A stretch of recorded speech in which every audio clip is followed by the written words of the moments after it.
से अलग हो। तो जीव अगर शरीर में है तो ज्ञान इंद्रिया कर्म इंद्रिया मानकर 13 हो गए, अथवा पंच भौतिक शरीर में सक्षम रहे तो 8 हो गए। लेकिन जैसे परमात्मा इनसे भिन्न है, ऐसे जीवात्मा भी इनसे भिन्न है।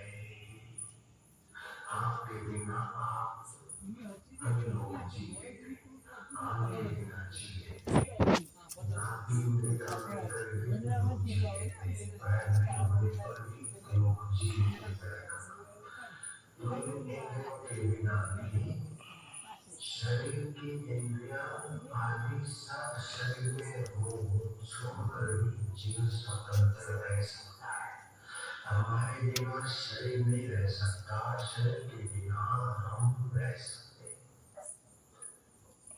ये बात पक्का है, शरीर के बिना हम रहते हैं और रहेंगे।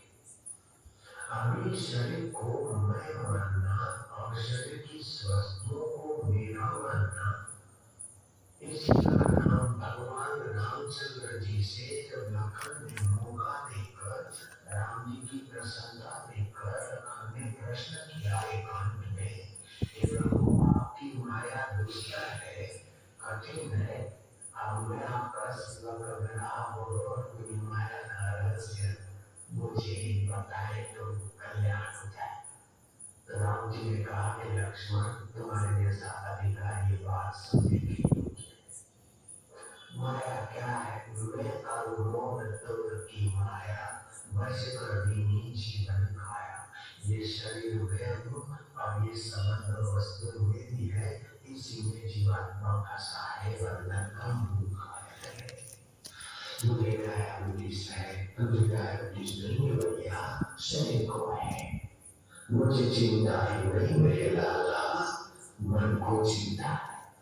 तो चिंता से जुड़ मत, बीमारी से जुड़ मत, तो अपने चैतन्य परमेश्वर शिव से जुड़, अपने रोम रोम में रमने वाले राम से जुड़। वास्तविक में तो जुड़ा है, लेकिन गलती से जुड़ने का फायदा नहीं उठाता है। जैसे हर तरंग पानी से जुड़ी, ऐसी कोई तरंग नहीं मिलेगी जो पानी को छोड़कर सड़क पर दौड़ सके। ऐसे ही ऐसा कोई जीव नहीं मिलेगा जो चैतन्य ईश्वर को छोड़कर जीवत्व का दावा कर सके।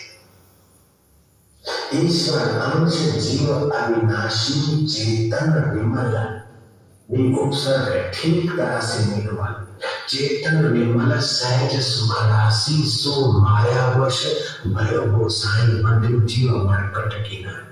जैसे बंदर मुट्ठी बांध लेता है सकड़े बर्तन के, सकड़े वाले बर्तन में वस्तुओं को पकड़ लेता, बंदर समझता मुझे किसी ने पकड़ लिया है। ऐसे जीव इन कर्मों को और इस कर्मों को मैं मेरा मानकर इनके द्वारा जो कुछ व्यवहार होता है उसको पकड़कर अपने को बंधनवान मान लेता है और फिर उस वासना में बेचारा वांछनों को मान के चक्कर में हजारों दिनों के पिता माता